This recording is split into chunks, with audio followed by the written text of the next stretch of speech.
lên tình ran ngâu dung la lầm la ăn ral tiang khua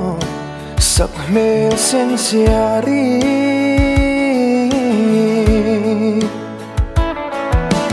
lên ăn ti tlang tin mo in na ming la thal lai re say ti an shil bang lo darang tung kanuan kim te thu ting thung puyan no som ve chai mai kanuan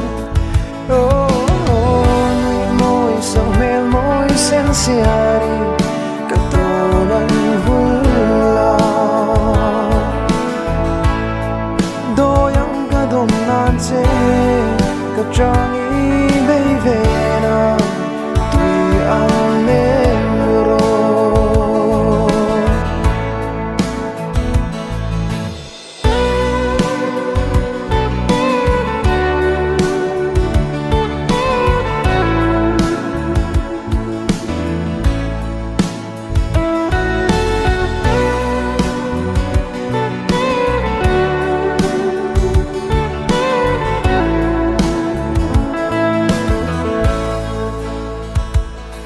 Kual changin khar tung sonin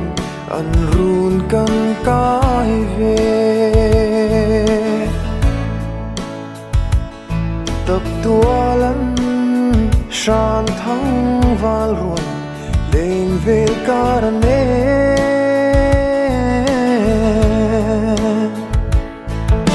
aherli ai ai nui hia vin na biang no he sen no tron sang say kim tlang moi ne manam chiar mo sial som lai fe kan dar hoi le dar gu eng po ngen ru a hen zo si a trong hu sang mel moi sen siari katonan vula doyang kadok nan che kachangi bei ve na tui ang nemro